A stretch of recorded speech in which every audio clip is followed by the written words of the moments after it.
Halo, selamat pagi. Anda kini bergabung bersama saya Ilham Ardiansyah dalam Berita Semarang. Rangkaian berita dan peristiwa aktual telah kami siapkan untuk Anda selama setengah jam ke depan. Selain informasi terkini, kami juga siapkan berbagai informasi ringan dan menarik untuk menyertai aktivitas Anda pagi ini. Informasi utama segera hadir di antaranya. Dari pantauan Dinas Perindustrian, Perdagangan dan Koperasi atau Disperindak Temanggung bersama Satpol PP pada Kamis siang, sejumlah harga kebutuhan pangan di pasar tradisional Legi Parakan meningkat 2 pekan jelang Natal.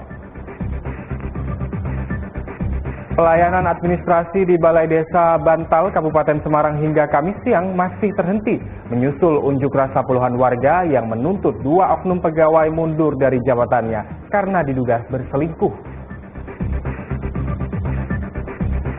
Para petugas Satpol PP Kota Semarang pada Kamis pagi menertibkan seluruh lapak pedagang di belakang Pasar Peterongan.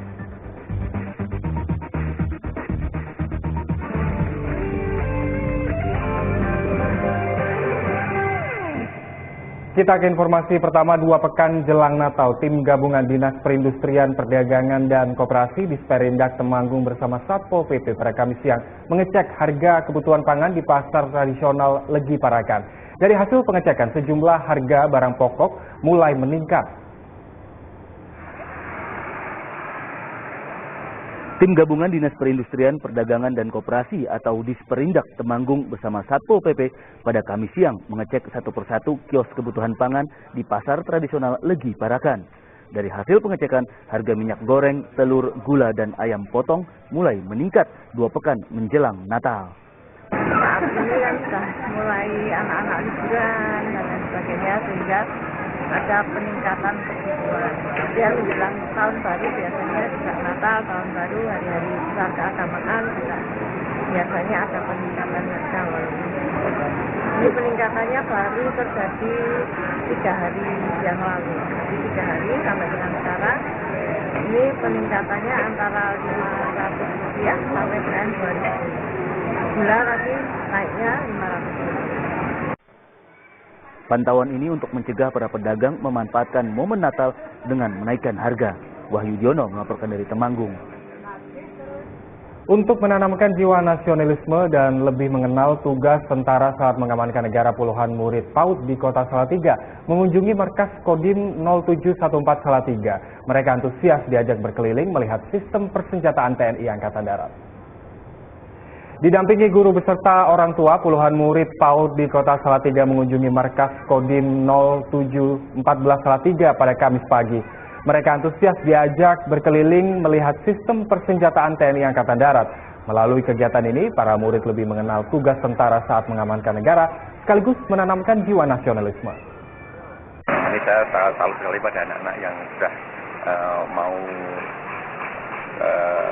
berkenalan dengan pangkalan kami, pangkalan Kodim Kota Salatiga, dan di mana agar dia biar mendidik masalah pentingnya masalah kebangsaan. Kami keliling sekitar pangkalan, ya, termasuk nanti mengenalkan masalah bagaimana fungsinya masalah senjata, tapi tidak kami arahkan memakai karena berbahaya bagi anak-anak. Jadi cuman inilah namanya senjata, oh inilah namanya kendaraannya kami pakai, oh ini namanya yang termasuk pangkalan militer seperti itu. Selain pengenalan, saat ini berkenaan dengan tema profesi, biar anak-anak tahu profesi itu macam-macam, diantaranya yaitu tentara, kemudian untuk menumbuhkan rasa cinta kebangsaan terhadap Indonesia, biar mereka tahu, terutama Pancasila. Selain tadi transportasi yaitu tank dan ini ya Mas, mereka juga diajaki salam untuk bangga sebagai bangsa Indonesia dan salam Pancasila. Harapannya anak-anak tidak melupakan sejarah bangsa Indonesia yang telah lalu, kemudian menumbuhkan kecintaan. Peran jam dinding saat ini mulai tergantikan dengan adanya jam tangan atau handphone. Namun, jam dinding justru membawa berkah luar biasa bagi seorang pemuda di Kebumen yang menekuni bisnis pembuatan jam dinding.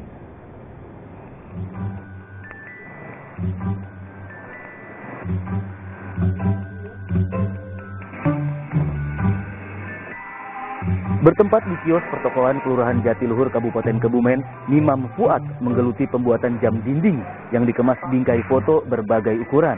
Meskipun baru membuka galeri sejak 2 tahun silam, bisnis pemuda berumur 25 tahun itu telah menembus pasar nasional dan Asia. Awalnya itu dulu waktu saya nganggur. Jadi itu nganggur, bingung mau ngapain. Terus ingat lah waktu sekolah itu kayak kenapa. Nah, kebetulan sekolah itu sekolah di komputer. Dan yang emang saya suka itu desain grafis. Ya udahlah belajar tentang desain grafis. Ketemulah editing foto, editing ya sekarang lah. Untuk pengiriman pemesanan itu orang paling jauh. Rata-rata jauh-jauh sih. Cuman emang pernah kita ngirim ke Arab Saudi pernah, ke Malaysia pernah, ke Singapura pernah. Yang sering kalau keluar itu ke Hongkong sama Korea, karena kita gabung di jual beli sana juga di Facebook ada jual beli Hongkong. Untuk sekitar Indonesia sih paling sering Jawa Timur sering, Jawa Barat sering. Kalau luar Jawa seringnya ke Sumatera sama Kalimantan. Papua pernah sih. Harga yang ditawarkan minimum kuat untuk sebuah jam dinding antara Rp75.000 hingga Rp300.000, tergantung tipe serta kesulitan pembuatan. Pria lulusan sekolah menengah kejuruan ini hanya memerlukan waktu 1 jam sampai 2 jam dalam membuat sebuah jam dinding, mulai dari menentukan gambar, membentuk latar jam dinding, membuat bingkai, kemudian pemasangan mesin jam dinding. Wahyudiono melaporkan dari Kebumen. Pelayanan administrasi di Balai Desa Bantal, Kabupaten Semarang hingga Kamis siang masih terhenti menyusul unjuk rasa puluhan warga yang menuntut 2 oknum pegawai mundur dari jabatannya karena diduga berselingkuh. Selain mayoritas karyawan melakukan mogok kerja, kepala desa turut tidak hadir di Balai Desa. Beginilah suasana Balai Desa Bantal, Kabupaten Semarang pada Kamis siang. Ruangan pegawai serta kepala desa nampak kosong, hanya ada sebagian pegawai di kantor Balai Desa. Mayoritas pegawai melakukan mogok kerja. Ambar, salah seorang warga Bantal yang ingin mengurus kartu keluarga serta akte kelahiran, kecewa karena perangkat desa tidak memberikan pelayanan. Ngurus siapa nih, Mbak? Kakak sama akte kelahiran. Warga tidak dilayani gitu, Mbak ya? Iya. Sampai kapan, Mbak? Ini ada batas waktu tadi dari pihak desa itu ada batas waktu kapan pengurusan kembali lagi buka gitu, Mbak? Belum tahu. Belum tahu. Iya. Berhentinya pelayanan di Balai Desa Bantal buntut dari aksi unjuk rasa puluhan warga yang menuntut 2 oknum karyawan mundur dari jabatannya karena diduga melakukan perselingkuhan. Selain pegawai, kepala desa juga tidak hadir dengan alasan sakit dan dirawat di puskesmas. Pelayanan untuk masyarakat Desa Bantal sendiri gimana sih, Mbak, pelayanannya? Ini pelayanan untuk masyarakat ya otomatis karena masyarakat tidak kondusif ya ini terkendala, Mas. Karena situasinya kan memang semakin ada gejolak memanas untuk permasalahan ini. Jadi efeknya juga berimbas ke pemerintah Desa Bantal. Jadi ini pelayanan juga tidak bisa kondusif. Kita bekerja juga tidak bisa nyaman, tidak bisa maksimal. Jadi terkendala juga untuk pelayanan masyarakat. Untuk 1 hari ini saja atau ada rencana? Belum ada waktu yang bisa ditentukan ya. Terus gimana dengan kerugian masyarakat? Ya kerugian masyarakat otomatis dia kalau ada kepentingan untuk pelayanan juga terhambat juga. Untuk kepentingan mereka juga untuk sementara tidak bisa dilaksanakan. Sebelumnya sejumlah warga sambil berteriak membawa kain putih berunjuk rasa di Balai Desa Bantal menuntut sekretaris Desa Bantal mundur dari jabatannya. Mereka geram karena sekretaris Desa Bantal yang diduga berselingkuh dengan kasih pemerintahan Desa Bantal masih aktif bekerja. Mengetahui ada unjuk rasa di Balai Desa, sang kepala desa justru mendadak pingsan sehingga dibawa ke puskesmas terdekat. Yulianto melaporkan dari Kabupaten Semarang. Para petugas Satpol PP Kota Semarang pada Kamis pagi menertibkan seluruh lapak pedagang di belakang Pasar Peterongan. Lokasi ini ditertibkan karena bukan area untuk berdagang. Isak tangis pedagang mewarnai penertiban lapak di belakang Pasar Peterongan Semarang pada Kamis pagi. Satu persatu tempat untuk berjualan dibongkar para petugas Satpol PP Kota Semarang. Lokasi ini ditertibkan karena bukan area untuk berdagang. Kereta bermuatan semen tujuan stasiun Kalimas Surabaya pada Kamis siang terguling di stasiun Doplang, Kabupaten Blora. Akibatnya 10 gerbong yang terguling membuat 120 perjalanan kereta tersendat. Insiden tergulingnya kereta bermuatan semen di jalur 2 stasiun Doplang, Kabupaten Blora terjadi sekitar pukul 11 siang. Peristiwa terjadi saat kereta barang yang berangkat dari stasiun Kampung Bandan menuju stasiun Kalimas, Surabaya ini melintas di jalur 2. Saat memasuki stasiun Doplang, rangkaian gerbong tergelincir hingga mengakibatkan 10 gerbong terguling menimpa jalur 1 dan jalur 3. Tergulingnya rangkaian gerbong terakhir memicu suara keras hingga membuat kaget warga.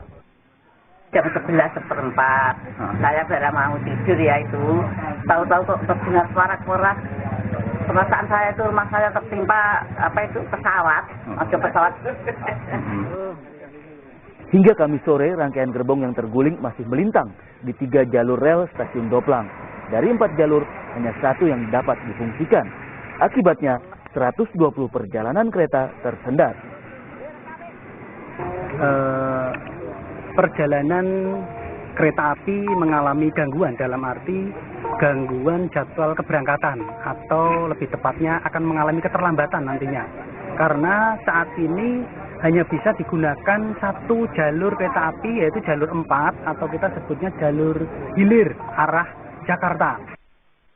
Selain membuat perjalanan kereta tersendat, tergulingnya kereta pengangkut semen ini juga membuat 262 bantalan beton dan ratusan meter rel rusak. Sementara itu, kasus tersebut hingga kini masih ditangani secara internal oleh PT Kereta Api Indonesia dan Komite Nasional Keselamatan Transportasi. Arif Nur melaporkan dari Blora, Jawa Tengah.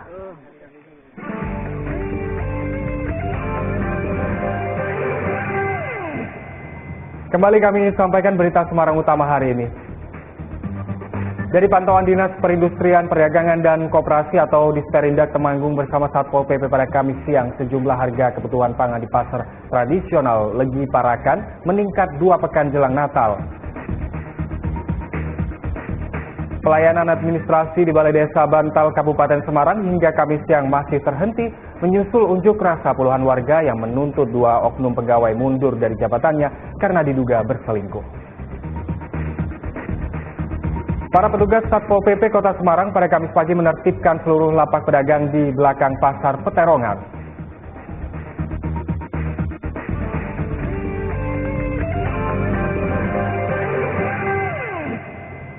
Penanganan bencana menjadi kepedulian semua pihak. Para anggota TNI Polri bersama Lembaga Kemanusiaan Human Initiative siap menghadapi bencana memasuki musim hujan.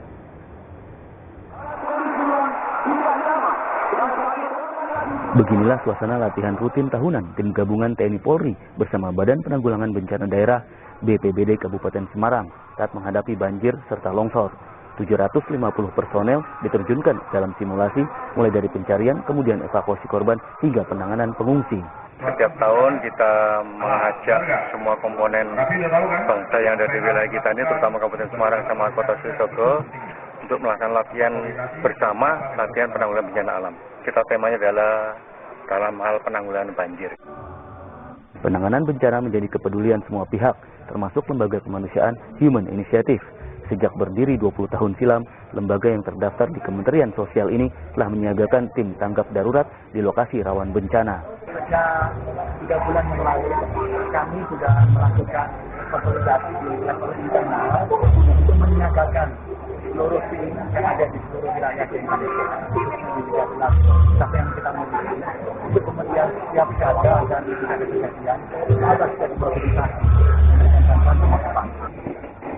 Sementara itu di Grobogan, Wakapolres Grobogan telah melakukan pengecekan segala peralatan yang dibutuhkan untuk penanganan bencana seiring masuknya pergantian musim. Pengecekan peralatan untuk penanggulangan bencana yang kita miliki, jadi diketahui bersama bahwa saat ini sudah memasuki musim penghujan, di mana di Grobogan rawan terhadap bencana alam khususnya banjir, pohon tumbang maupun puting beliung. Perlengkapan yang kita miliki diantara adalah sensor atau gergaji mesin, berikut diperagakan cara cepat dan efektif untuk memotong kayu atau ranting. Satuan Sabara Polres Grobogan siap diterjunkan untuk menanggulangi bencana. Bahkan Polres Grobogan berkomitmen rutin pelatihan siaga bencana. Tim Liputan melaporkan.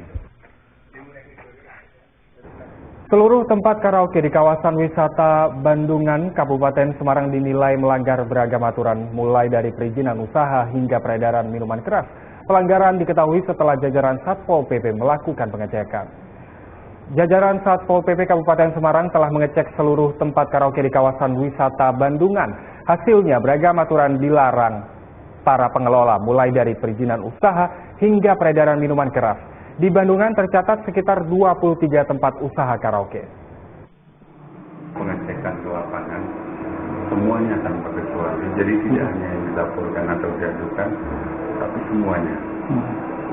Dari data itu, apa yang menjadi keraguan selama ini, oh benar nggak sih ini tidak berizin, benar nggak sih ini berizin, benar nggak sih ini melanggar. Kami punya kesimpulan bahwa semua karaoke di Bandungan melakukan pelanggaran, dan pelanggaran itu berlangsung sudah sekian tahun. Sudah mengeluarkan uang untuk proses perizinan itu ke konsultan perizinan. Sebelum saya, itu sudah perizinan apa? Penambahan room? Penambahan room. Dari perizinnya 11 ditambah untuk Puluhan warga sekitar hutan Kedung Jati, Kabupaten Grobogan berburu ungker atau ulat daun jati. Biasanya ungker menjadi lauk favorit digoreng maupun dioseng.